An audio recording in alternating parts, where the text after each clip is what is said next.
Sim, porque o doutor pula em cima dele e mete a roseta que ele vai ficar rindo, né? Olá, seja bem-vindo a mais um vídeo com Rafael Freitas. Bom, pessoal, hoje eu vou contar para vocês as histórias da medicina, a história do dia que um paciente porque queria brigar comigo. Antes disso, eu convido vocês gentilmente a se inscrever no canal, ativar as notificações para ficar sempre de olho em minhas dicas de educação e saúde e inteligência emocional. Gente, muitas pessoas, vocês ficam muito atentos aqui aos vídeos, né? Então, às vezes, eu mudo um livro de lugar e tem alguém que percebe. Mas por que você tirou aquele livro do lugar? Mas por que às vezes você dá uma olhadinha para baixo? É porque aqui embaixo, gente, é onde o microfone, ele joga o áudio pro computador e não para a câmera. Então, eu tenho que ver se está gravando aqui certinho. E aí, eu olho, às vezes, pro ladinho ali para ver se a câmera está gravando, tá? Então, como eu gravo sozinho aqui nesse momento, então eu tenho que ficar atento a todas essas situações. Peço você, gentilmente, antes, que se inscreva no canal, ative as notificações para ficar sempre de olho em minhas dicas de educação e saúde e inteligência emocional. Bom, minha gente, a gente tem que ter muita paciência, né? Muita paciência. E eu sou uma pessoa, gente, eu trabalho a minha paciência. Eu trabalho o meu emocional, porque naturalmente eu não sou uma pessoa muito tranquila. Muita gente vê os vídeos aqui e fala assim, nossa, mas como é que o Dr. Rafael é tranquilo, ele é calmo. Naturalmente, gente, a minha tendência é ser explosivo, não é ser tão calmo. Só que eu não sou um animal irracional, eu sou um ser humano. Então eu vou criando mecanismos e vou me entendendo, me conhecendo para eu me tornar uma pessoa mais tranquila. E eu acho tão interessante, porque quando a gente fala de inteligência emocional, a inteligência emocional é você trabalhar o teu corpo, trabalhar a tua mente, para que ela crie um ambiente bom para você se dar bem melhor com as pessoas, se dar melhor com a sua família, para você ganhar melhor, ter um emprego bom.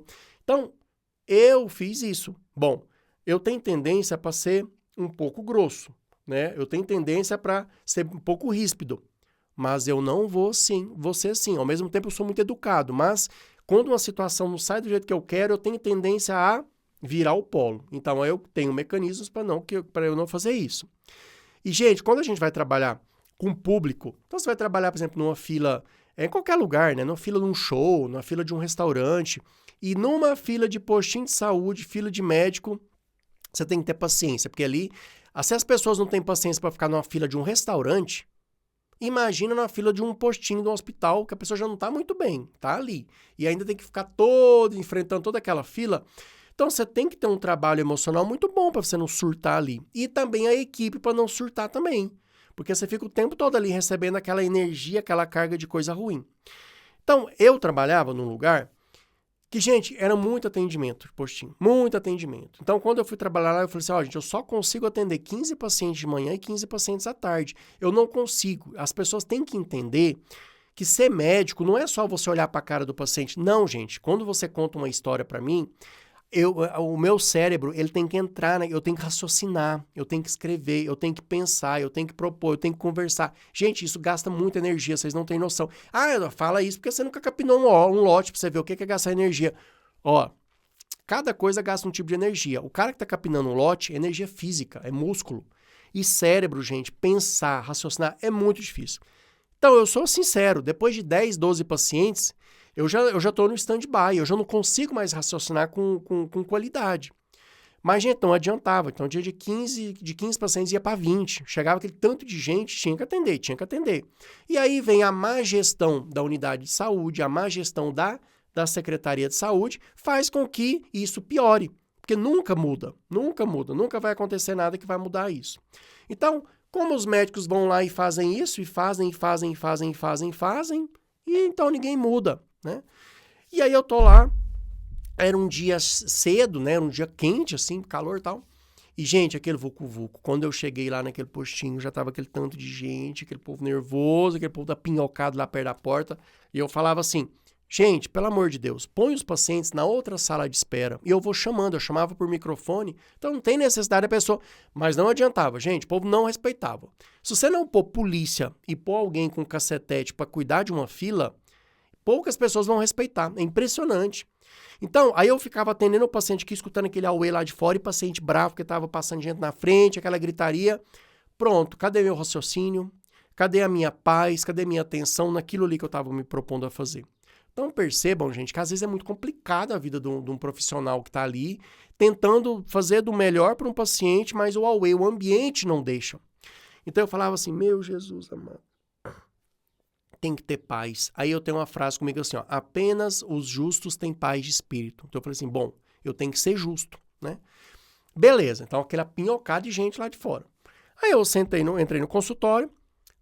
Quando eu entrei, a técnica já chegou para mim e falou assim, doutor, é o seguinte, tem 2 pacientes ali que chegaram com prioridade. Então, a prioridade, o que que é, gente? Gestante, idoso, pessoa que está passando mal.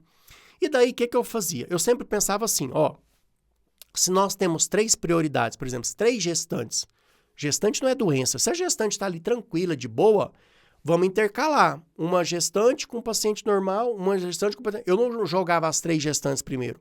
Então, eu tentava ser um pouco justo ali com o outro pessoal. Um idoso que estava lá, mas o idoso, por exemplo, minha avó, minhas 2 avós que foram no postinho fazer uma coisa, elas não precisam passar na frente de ninguém, não. É mais saudável do que a gente.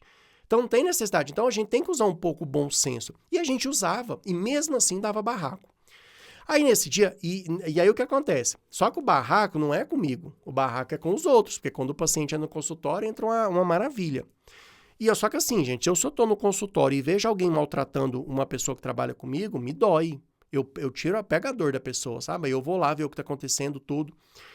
E aí esse dia foi aquele auê. Então veio uma primeira prioridade, atendi um cara queimando de febre, 40 graus, foi lá e tal, não, tá com amidalite, tem que passar antibiótico, tal, bonitinho, tal, tá. E nisso eu já escutei o cara lá de fora, mas eu era o primeiro. E aí, gente, você já conhece as pessoas, né? Quando você trabalha em postinho em comunidade, você já vai sabendo quem que são as pessoas. Aquele cara é encrenqueiro, mas pensa num homem encrenqueiro. E aí tava com o neto dele. E aí esse paciente saiu, entrou outra prioridade. Quando entrou outra prioridade, que a técnica abriu a porta para pôr prioridade lá dentro, que estava tumultuado, eu só vi esse senhor lá de fora gritando. Onde você já viu um negócio desse? Porque eu vou lá no prefeito, porque interior tudo aí pro prefeito, né? Eu vou lá no prefeito, onde já se viu, passando gente na minha frente, era pra estar aqui em primeiro lugar, meu neto tá passando mal. Eu olhei pro menino, o menino tava assim, tava rindo. Entrou outro paciente, né? Aí entrou uma mulher grávida, que estava reclamando que o bebê não estava mexendo. Meu Jesus amado, gente, isso aí é uma prioridade máxima, né? Eu já joguei aquela mulher na maca, fui lá, tal, beleza, coraçãozinho do bebê, tal. Não, o bebezinho tá, entre aspas, o bebê tá descansando, né? Então pode ficar tranquilo. E aí, abri a porta do consultório, e aí já entrou o cara. Já entrou o cara com o neto dele. Gente, olha para vocês verem que coisa mais triste, né? Quando eles entraram, o menino falou assim, a criança, até que enfim, você vê, um menino de 10, acho que tinha 10 anos a criança, 10 anos, sendo irônico, já aprendeu a ser irônico, já aprendeu a não respeitar um ambiente público, já aprendeu a não respeitar uma fila. Aquilo, gente, o cabelo da minha nuca já fica assim, né? Aí ele olhou para ele e falou assim, o que é isso, doutor? Que desorganização ali de fora, ó, esse povo não pode ser desse jeito, não. Eu falei, seu fulano, todas as pessoas que passaram aqui na frente do senhor são prioridades. Prioridade é alguém que precisa de mais atendimento do que você nesse momento. Então, era um cara que estava... E eu ainda estava dando justificativa, né? Que eu não tinha que dar isso. Um cara com 40 graus de febre, que era um senhor, estava ali tremendo, e a outra mulher... mas a mulher não estava passando mal. Eu falei, não estava não, mas o coraçãozinho do bebê dela não estava mexendo. Então, isso é prioridade. Então, assim, o senhor tem que entender que existem muitas coisas que a gente faz dentro da medicina que vocês leigos não vão entender. Então, ninguém vai passar na frente de ninguém aqui, não. Então, o senhor pode ficar tranquilo que o senhor vai ser atendido no momento que o senhor for ser atendido. E o cara começou a me responder.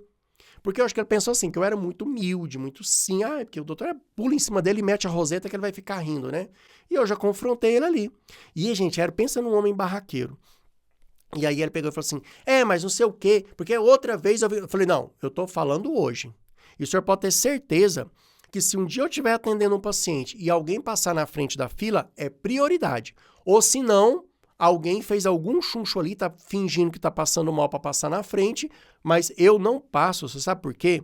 Porque eu tenho ética. Eu sei como é que é ficar triste, ficar ali esperando. Eu sei como é que é, não é bom, não. Mas o meu neto acordou passando mal, tudo, e eu chego aqui, e a prioridade para ele? Aí eu olhei para ele assim e falei, eu não sei ainda o que seu neto tem, mas eu tenho certeza que ele tem menos prioridade que os outros 2 que passaram para cá. Então, tudo que ele falava, eu rebatia.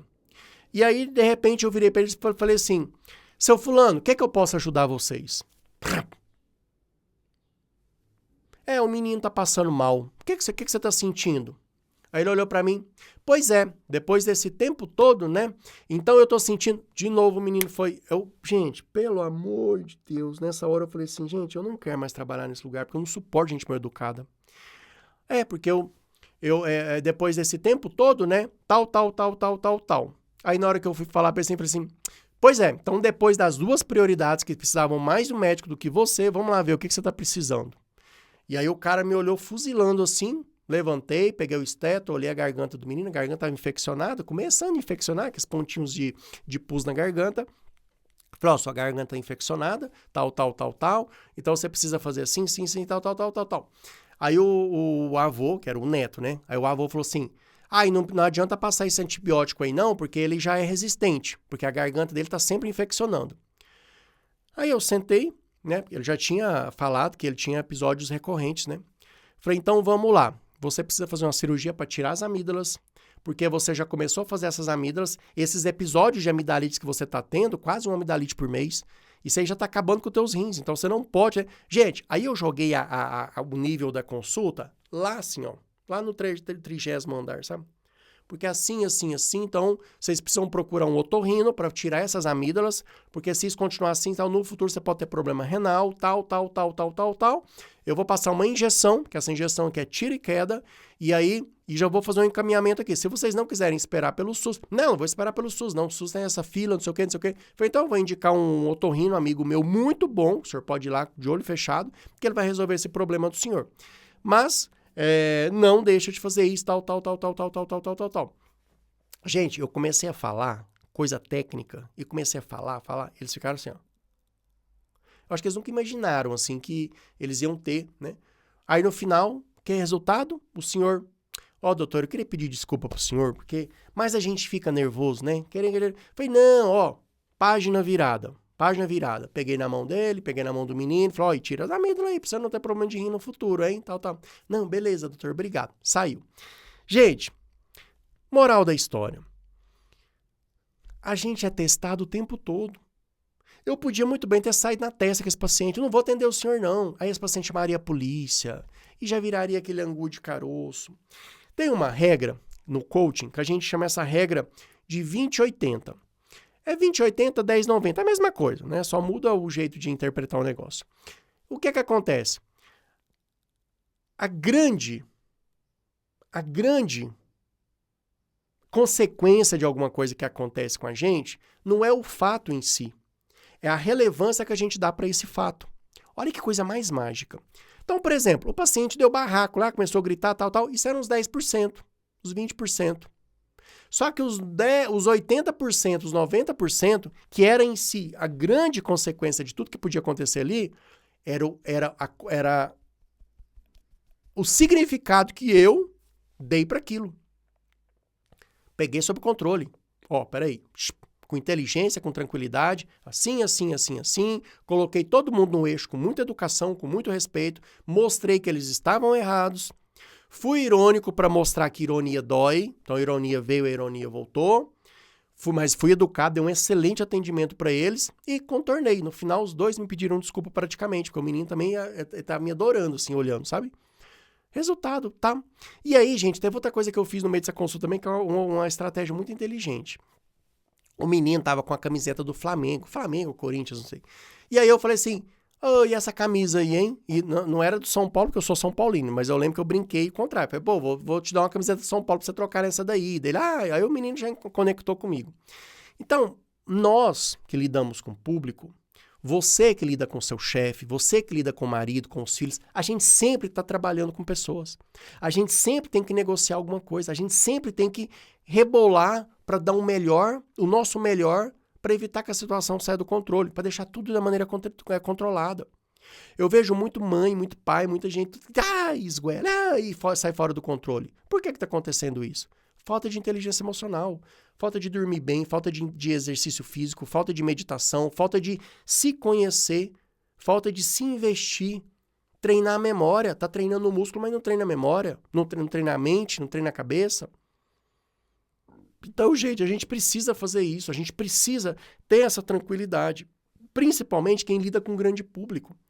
Eu tenho certeza que meu amigo médico meu que eu vi, você falou, nossa, Rafael, mas você tem paciência demais. Eu já mandava a pessoa puta que pariu ali na hora da minha cara.